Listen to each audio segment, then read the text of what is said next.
Hello and welcome back to another casted game on the Age of Bison YouTube channel. I'm your host SerSharkDad and I'm joined here with Platypus Slayer, coming to you with a casted game submission from our very own GideonAI, who has been pretty popular in our YouTube channel, just in showing in the tournament, a lot of theory crafting. He's got his own channel going on if you want to go ahead and check that out. Pretty active on the Reddit.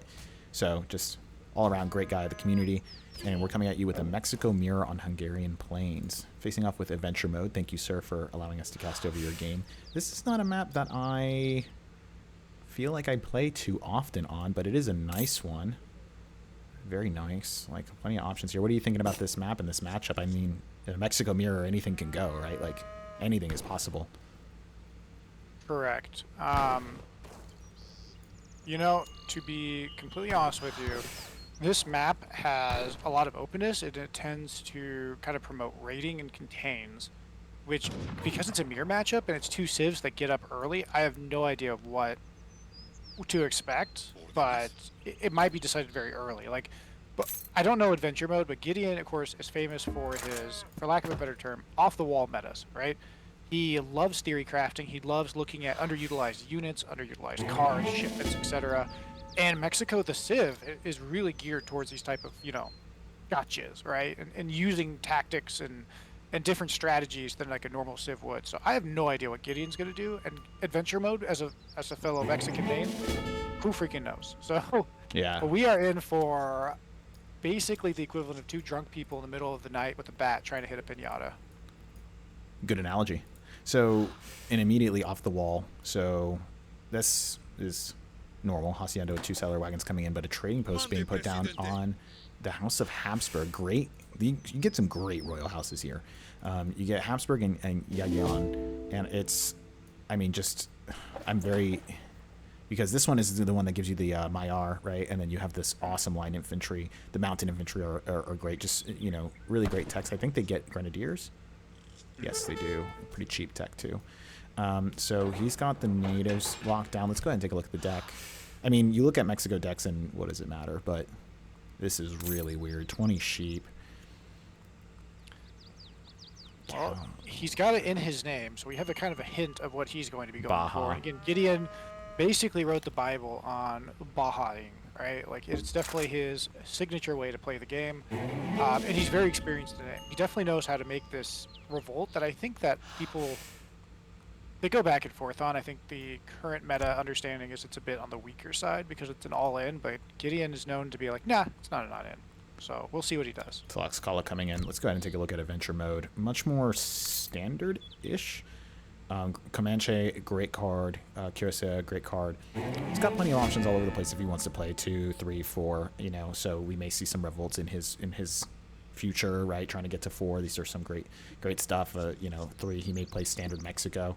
I want to see what he can see. He does not scout that trading post, but you do have a sort of forward hacienda kind of going on here, and he's going Curataro. So you. Oh man, and another trade post.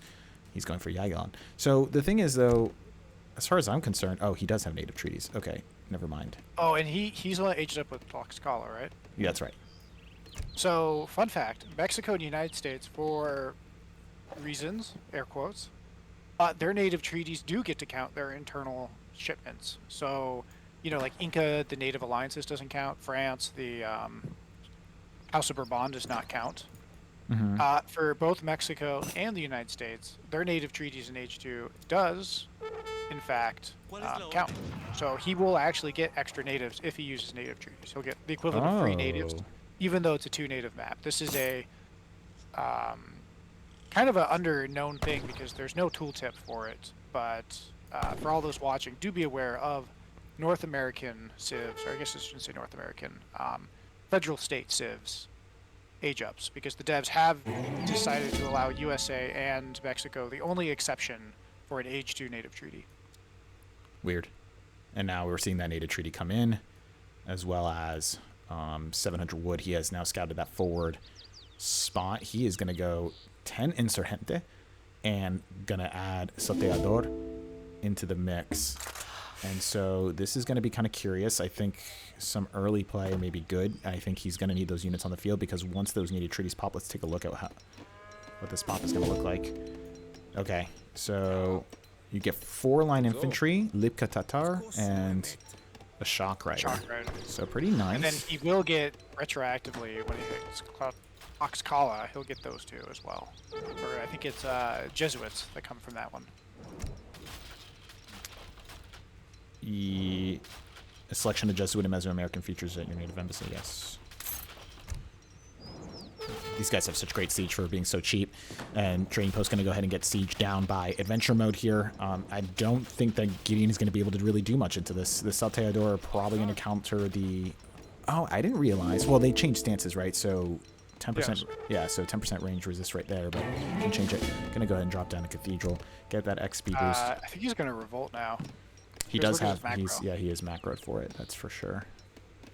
Curious. I guess maybe he wanted to get the shipment going. When you revolt, the shipment still is in play, right? Or does he have to wait for the card to come in? No. When you revolt, the card continues to go, I believe. I've actually never sent one mid-revolt, but yeah, he's about to revolt. Yep, there okay, is, Baja. Here's your answer. Okay, so he had... Ooh. And he gets the Magyar Hussar out. 17 filibuster, Magyar Hussar coming out. Just the one, but this guy hits, right? I mean, we're talking H2. And let's see how Adventure Mode's going to go ahead and respond to this. So he's going to double down, getting even more Salteador, and shipping 5 of them now coming in at this shipment point, most likely. So, I mean, to counter the filibusters, all you really need is skirm. So, I mean, he's not like... It's not really that much of an issue. But the problem is that he does have some hand cavalry here to do some damage. Conquistador is technically a Dragoon type, but it can go melee and still do decent. Correct. Ooh, look at that. And that's going to give a nice passive coin income. Yep. Gideon using all of his trading posts to good effect. You know, basically Gideon's setting up for a long game, and I think this is what makes Gideon so dangerous, right? People usually see Baja and they say, all I have to do is outlast it. But Gideon's like, nah.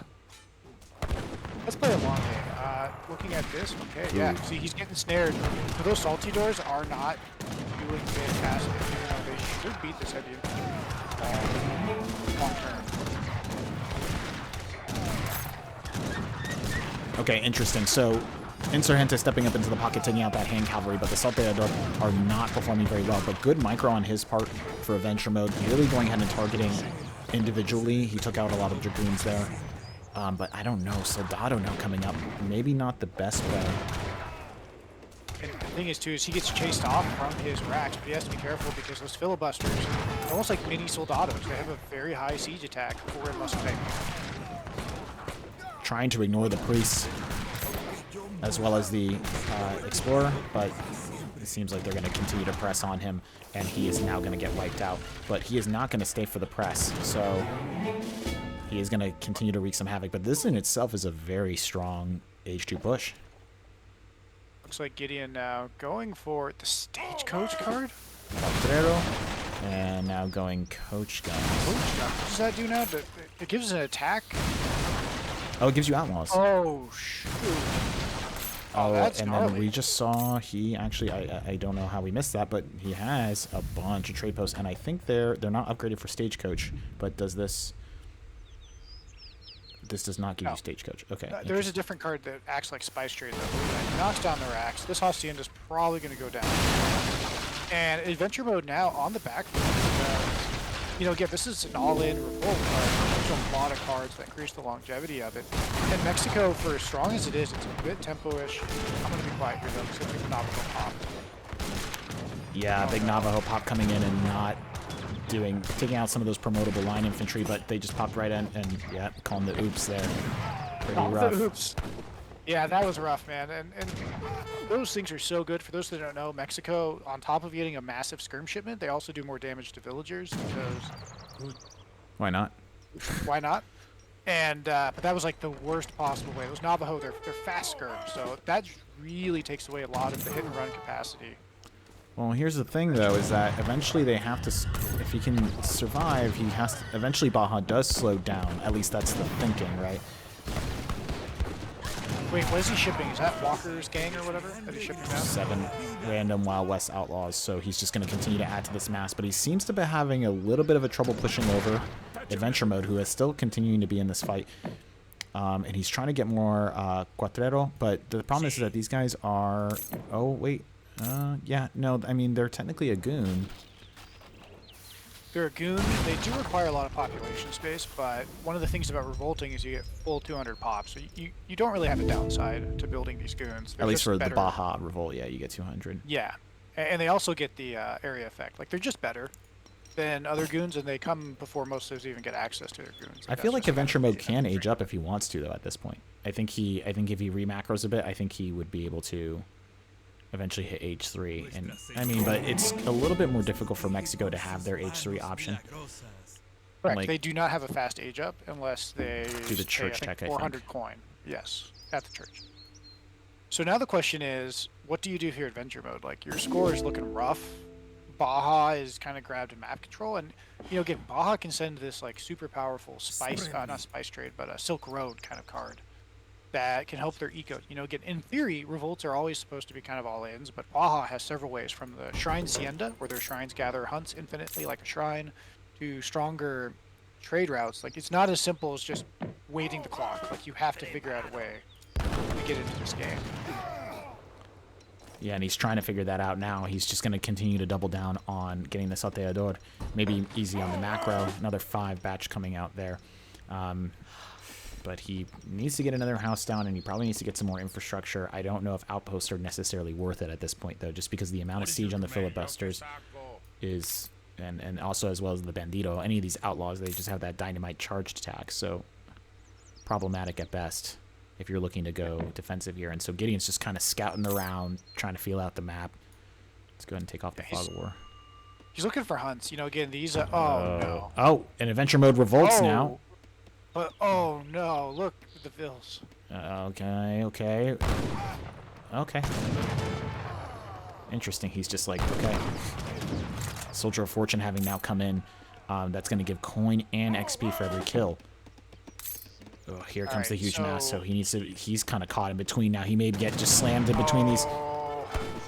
This is rough. This may be the GG, and again, those goons diving right on top. Oh, and then look. One Maillard Hussar to rule them all. There it is. And that's, I mean, this guy will just clean up the whole mass. More Vills are getting cleaned.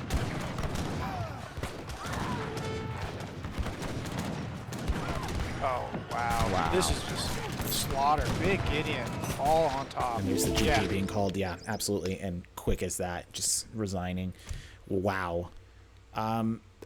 Which I wouldn't call it a rush.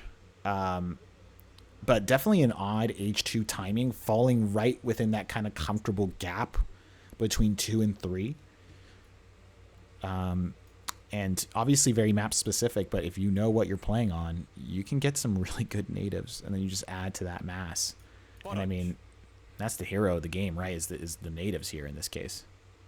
I mean, I think it was a combination of factors. I think Gideon showing again his mastery of Baja, right? Because basically he just always had it better than his opponent, right? He had the better way to defend, right? Like the picky Salteador push early on. Also, getting Adventure Mode didn't do the best scouting, right? He might have known what was coming. But by the time it came out, he already had the native treaties, which means he had just enough units, right, to pull off any sort of defense. And then when he revolted at the right time, and he did really great micro with his explorers to make sure that those salties were not able to leverage their range. Again, this skirm, very strong, but it is a bit short-ranged, right? So being snared really does mess with it. And then using the map, right? Using the Magyar Hussar, using the shock cavalry, right? To snare and ensure that his opponent just really never had a chance. So then from there, he just shipped, using Baja. He shipped units with no downside. Like, these units are supposed to be pop capped, they're supposed to have a wood investment, but this revolt completely removes what's supposed to be like the design of an outlaw unit, right? Where you could only build so many cost effectively, right? Because they have like a hidden wood tax from their high pop. But because of this revolt, there is no downside. You just get better units all the time. And then just even more kudos, right? Like more layers to this like suffocation that Gideon has going on. If you go look at Baja's deck, he's doing everything to keep the eco going. This isn't even a true all-in. So he shipped the Soldier of Fortune, right? So he's getting coin. All of his units just cost coin. He has a factory. He's got Soldier of Fortune. He's starting to lock the map down, right? If he ships, I believe it's at the top. It's the green one. It's the team card. You read that really fast. Like, Yeah, it's an XP. Wood inventory, huge, food, and coin. Oh, I see. So that's why you right? want to take those trade routes. Yep. So you could have a better eco than anybody with only the macro being, coin, and on top of it, between the Shrine Siendas, between getting villagers from Tlaxcala if he needs to, he can even reboom back into this.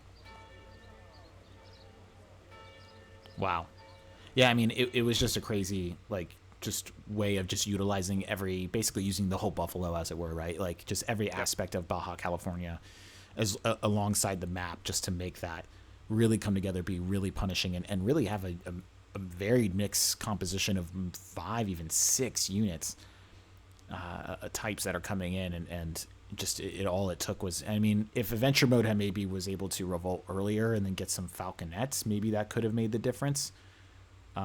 Or at least, again, I don't know if the outpost would have done it, but you do get falconets from this. It's only 100 coin to ship the one, so there is that. They do get the outposts. It's not too bad, so maybe, but hard to say. I mean, he played it out as best he could, but Gideon just had a plan, and like you said, he executed very well on it. Just everything, the trading posts, the taverns, it just all came together. Exactly.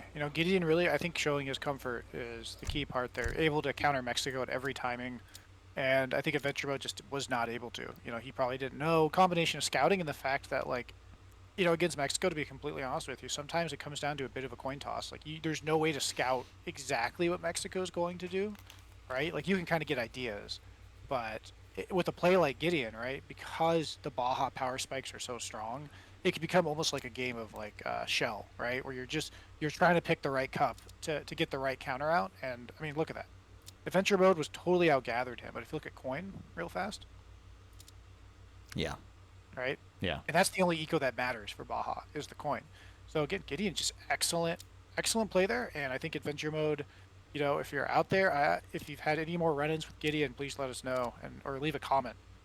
We'd love to hear if you've figured out ways to play into this as Mexico, because I think it's a very popular civ. So Yeah, I agree. I mean, you just look at this pot, like 6 minutes, having already gotten native treaties and just staying on top of it the whole time.